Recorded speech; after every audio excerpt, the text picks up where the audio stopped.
अब उनको दिखना चाहिए कि वन कटाई की जो अनुमति है ये सब जब उनकी सरकार थी तब का है।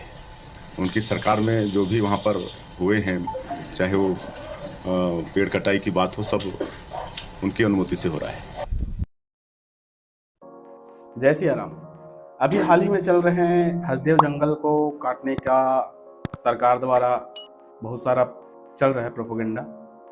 तो इस पर मैंने सोचा कि एक छोटा सा वीडियो बनाया जाए, क्योंकि ये छत्तीसगढ़ का एक ऐसा जंगल है जो सबसे बड़ा जंगल है।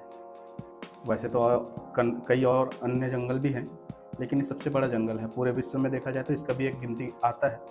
और ये जंगल का कटाई इसलिए कर रहे हैं, बोलते हैं कि कोयला निकालेंगे और काफ़ी सारे कार्य के लिए करेंगे करके बोल रहे हैं। वैसे किसी भी एक पार्टी पर टिक्का टिप्पणियाँ नहीं करूँगा। एक छोटा सा क्लिप है जो थोड़ा थोड़ा करके आपको दिखा देता हूँ, तो देखिए इस क्लिप को। जो खदान चल रही है उसका एक्सटेंशन है, उसके लिए कर रहे हैं। तो मैं तो इसलिए बोल रहा हूँ आलोक शुक्ला जी को, पहले अपने घर का बिजली, पंखा, कूलर, एसी बंद करें। उसको कोयला नहीं चाहिए, बिजली नहीं चाहिए, क्योंकि मेरे लिए थे नहीं, ये तो राजस्थान गवर्नमेंट के लिए, राजस्थान जनता के लिए है। तो यदि देश को कोयला ऊर्जा चाहिए, नहीं चाहिए, देश क्या कर ले। मुझे तो मेरा कहना यही है कि जो भूपेश बघेल जी हैं वो बोलते हैं कि कोयला के लिए, फलाने के लिए, ढिकाने के लिए बोल रहे हैं। उसके साथ साथ आपको वैसे वहाँ के जो जनजाति समाज के जो हैं उनका भी देखे कि वो गाड़ी जब आ रहे हैं तो रोड पर सो गए हैं कि गाड़ी न चलने देंगे न चलाने देंगे, जंगल को बचाना है करके। तो मेरा कहना यही है कि जंगल तो सुरक्षित रहे और व्यक्ति भी सुरक्षित रहे, क्योंकि इसी एक छोटे छोटे कार्य के नाम से कई व्यक्ति उग्र होकर नक्सली भी बन जाते हैं और वामपंथी विचारधारा के भी हो जाते हैं। यदि उनके अनुसार वहाँ के जो निवासी हैं उनके अनुसार आप नहीं चलोगे, उनके ही जगह को आप ये करोगे क्योंकि वो वहीं के व्यक्ति हैं और आदिवासी हैं, तो उनका कहना कहीं ना कहीं सही है, जो जनजाति समाज के वहाँ हैं उनका, कि जंगल को पूर्ण तरह से बर्बादी ना किया जाए। इस पर स्टेट गवर्नमेंट और सेंट्रल गवर्नमेंट हर किसी को ध्यान देना चाहिए कि कैसे किया जाए, और उनको पहले समझाया जाए। उसके बाद कोई भी यदि निष्कर्ष निकलता है उस पर चिंतन किया जाए कि कार्य अब कैसे किया जाए करके।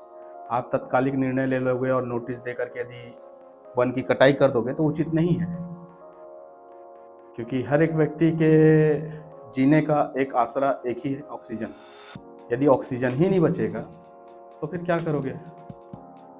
और कई लोग सोशल मीडिया में दुनिया भर का टिक्का टिप्पणी करते हैं कि ये कर दो, वो कर दो, ऐसा कर दो। मैं तो पहले यही बोलूँगा कि ऑक्सीजन यदि आपको चाहिए तो जितना पॉल्यूशन चीज़ है कम से कम यूज करिए। पूर्णतः तो नहीं कर सकते, क्योंकि मोटरसाइकिल में सभी को चलना है, एसी में सभी को रहना है। तो जितना ज़्यादा से ज़्यादा हो सके अवॉइड करिए फालतू चीज़ों को, और जितने नेचुरल चीज़ हैं उस चीज़ को पहले प्राथमिकता दीजिए।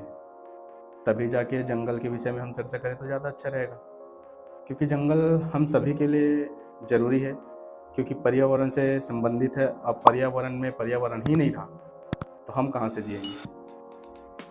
तो यह कारण है कि हम लोग को हसदेव जंगल को बचाते हुए, कार्य को करते हुए, सभी चीज़ को देखते हुए अपना कार्य करना चाहिए। एक ही चीज़ पर यदि घुसे रहें कि ये क्यों हो रहा है, ऐसा क्यों हो रहा है, तो वो जो सत्य के अधीनता में जो बैठे हुए हैं सत्ताधिपति, उनको ध्यान देना चाहिए और उसके साथ साथ उसको चिंतन करना चाहिए कि क्या करे और क्या ना करे। यही शब्द बोलूँगा। और पार्टियां आती जाती रहेंगी और आपस में चर्चा करते रहेंगे, ये उनका टांग खींचेंगे, ये इनका टांग खींचेंगे, तो टांग खींचने दीजिए उनको। आप अपना कार्य करते रहिए, अपने कर्तव्य पे बने रहिए। और मैं तो यही कहूँगा कि दोनों पार्टी आपस में मिलकर चिंतन करें कि हसदेव के जंगल को कैसे बचाया जाए, न कि एक दूसरे का टांग खींचा जाए। तो यही विषय के साथ मैं अपनी वाणी को यहीं विराम दूंगा, और बाकी चिंतन का विषय आप सभी का भी है।